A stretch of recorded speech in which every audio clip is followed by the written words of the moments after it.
Hola mis estimados estudiantes de segundo bachillerato, les saluda Miss Erika y en este momento voy a brindarles una pequeña ayuda con respecto a la ficha pedagógica de física número 3 que corresponde a la semana 3 de lo que va de este año lectivo con el tema suma de vectores.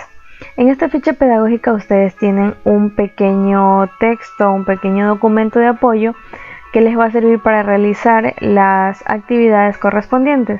Nos vamos directamente a la parte de suma de vectores. Ok, entonces cuando vamos directamente a la suma de vectores tenemos dos métodos.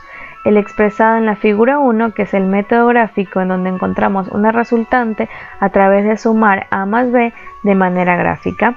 Y tenemos el método por componentes rectangulares expresado en la figura 2.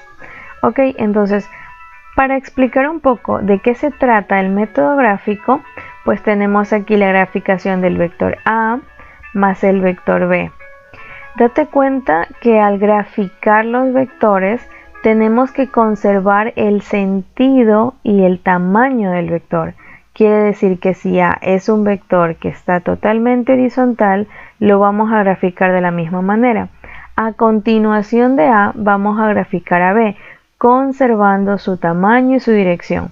Entonces tengo A, luego grafico B, y para graficar esa resultante A más B, voy a regresar al origen, a mi punto de partida, aquí, y de este punto de partida me voy a dirigir hacia el último punto de los vectores. Cuando me dirijo aquí, tengo mi vector resultante desde el punto de partida hasta el punto final. Ojo que no puedes graficar A, luego B y luego regresar de B hacia A. Eso estaría incorrecto. Entonces, para graficar este tipo de resultantes o para realizar o para encontrar la resultante A más B utilizando el método gráfico de vectores, tengo que graficar A, luego B y luego regresar al origen y desde el origen trazo mi vector resultante hacia la flecha o la punta de mi último vector. ¿Ok? Entonces, ¿cómo lo hago? Utilizando el método gráfico. Date cuenta que este método gráfico, si grafico mi vector A, este vector va a tener una inclinación y esta inclinación hace que el vector se encuentre en el plano X y en el plano Y. Entonces, este vector, al estar en el plano X y en el plano Y, genera una proyección ortogonal y estas proyecciones ortogonales se reflejan en la coordenada X y en la coordenada Y. Esto ya lo vimos el año pasado, que cuando tengo un vector y tiene cierto ángulo, entonces este vector se va a descomponer y lo vamos a tener en componentes de X y componentes de Y. Y el vector resultante, pues obviamente va a ser el resultado final, va a ser la suma de estas componentes y vamos a ver un ejemplo de cómo se realiza la suma de estas componentes. Si sumamos vectores, este ejemplo nos pide determinar la suma de A más B de los vectores A, 3i más 7j y B, 5i menos 10j. Nota que aquí ya no le llamamos 3 en X y 7 en Y. Nota que aquí le llamamos 3i más 7j, ¿verdad? Entonces, todo de ahora en adelante, lo que yo vea ahí, quiere decir que son unidades con respecto al eje X. Y todo lo que vea colocado con J serán unidades con respecto al eje Y. Entonces, ¿qué es lo que voy a hacer? Recuerda que si graficamos el vector A y el vector B, podemos obtener un vector resultante obteniendo el método gráfico. Solo tendríamos que graficar 3 unidades en Y, más o menos por aquí, luego subir 7 unidades en J, que estaría por acá arriba, graficamos el vector desde el punto de partida hasta acá, y luego asimismo graficamos el vector B, y de ahí podemos ir desde el punto de partida hasta el punto final. Pero este no es el caso porque tengo información y tengo que hacer uso de esa información. Si yo tengo aquí que A tiene 3 unidades en Y más 7 unidades en J y que B tiene 5 unidades en Y menos 10 unidades en J, ¿qué es lo que voy a hacer? Vamos a utilizar un método mucho más preciso, y en este sentido usaremos este método algebraico que consiste en sumar o restar, según sea el caso, las componentes rectangulares. ¿Cuáles serán estas componentes rectangulares? Lo que tengo en Y y lo que tengo en J, que son mis componentes en X y Y. ¿Qué voy a hacer? Tengo el vector A y tengo el vector B. Voy a proceder a sumar Y con Y y J con J. Entonces, si tengo 3i más 5i, a más b sería igual a 8i. Ahora, ¿qué va a pasar si tengo 7j menos 10j, como son términos semejantes? 7 menos 10 menos 3j. Entonces, mi vector resultante a más b es 8i menos 3j, que es lo que está graficado acá. Podemos verificarlo contando las unidades que recorre el vector. 8i, 1, 2, 3, 4, 5, 6, 7, 8. Y me dice que tengo que bajar 3 unidades en Y porque tengo menos 3j. Entonces voy 1, 2, 3. Mi vector resultante desde el origen hasta acá es el siguiente. O sea, si ustedes lo realizan por el método gráfico, graficando 3i más 7j y el vector b, debería darles la misma resultante al unir al final la resultante de sus vectores por el método gráfico. Entonces, luego de esto tenemos este vector resultante r, que me dice que r es igual a 8i menos 3j.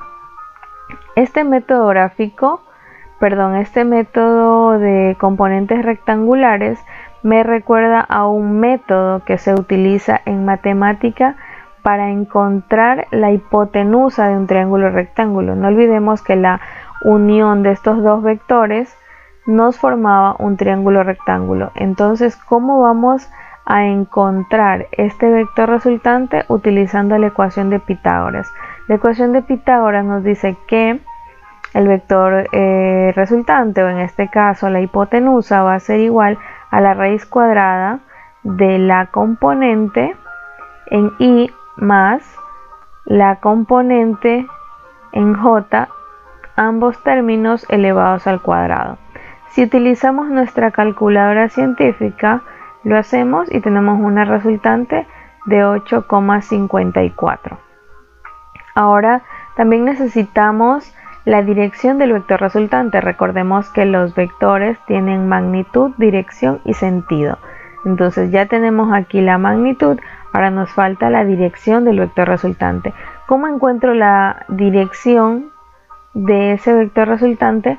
Pues utilizando esta expresión en donde θ es igual a la tangente inversa de menos 3 sobre 8. Y en nuestras calculadoras pues vamos a obtener menos 20.55 grados, y está muy bien. Recuerden que en los videos anteriores que les había mencionado, que les había enviado a través de su docente tutor, les había dicho que los ángulos positivos se miden de manera antihoraria y este ángulo está medido de manera horaria. Cuando los ángulos se miden de manera horaria son negativos. Entonces llegamos a la conclusión que nuestro resultado está correcto porque nuestro ángulo tiene un valor negativo. Ahora, en las actividades, la primera les dice que desarrollen la siguiente pregunta: ¿cuáles son las dificultades de aplicar el método gráfico para suma de vectores? Para mí, una de las dificultades es que un método gráfico no es un método preciso, pero ustedes tienen que describir lo que observan y justificar de manera cualitativa su respuesta. Eso lo voy a dejar abierto al pensamiento crítico que tengan ustedes. En el segundo punto, la segunda actividad, les dice: resuelva el ejercicio. Un objeto está sometido a dos fuerzas. Tengo la fuerza número 1, 3i, y las unidades son en newtons. Date cuenta que aquí solo aparece 3i. Si solo tengo 3i, ¿qué quiere decir que pasó con la componente en J? Quiere decir que esta componente en J no existe y tiene un valor de 0. Entonces mi fuerza 1 será igual a 3i positivos más 0j. Entonces F, que es la segunda fuerza que aparece aquí, será menos 2 unidades en i o en x más 5 unidades en j. Simultáneamente, calcular la fuerza resultante que lo empuja, el módulo y dirección, y la unidad de cada una de las fuerzas nos especifican que se mide en newtons. Ok, entonces con esta información, la única aclaración que les quería hacer era aquí, que si tengo el vector 3i y no tengo ningún valor en j, quiere decir que mi valor en j va a ser 0j. Con eso y con el ejemplo anterior, ustedes ya pueden encontrar este vector resultante. Ahora les dice, representa gráficamente, en el tercer punto, representa gráficamente todas las fuerzas que intervienen en el ejercicio anterior. Pues tienen aquí el primer vector, que es el vector fuerza 1, tienen 3i, solo van a graficar una línea horizontal porque si no tiene componente en j no va a tener inclinación ni hacia arriba ni hacia abajo. Y si tengo acá el otro vector menos 2i más 5j, las van a graficar en su plano cartesiano y finalmente van a obtener el vector resultante. El cuarto punto y la cuarta actividad dice, en fin, ¿cuál es la importancia de la suma de vectores en nuestra vida diaria? Pues esa parte sí es pensamiento crítico. Los invito a que puedan buscar en internet, a que puedan leer cuál es esta importancia de suma de vectores en nuestra vida diaria. Con esa explicación espero que tengan claro y espero que les esté ayudando un poco y aportando en la elaboración de su ficha. Sin más que decir, mis queridos estudiantes, me despido.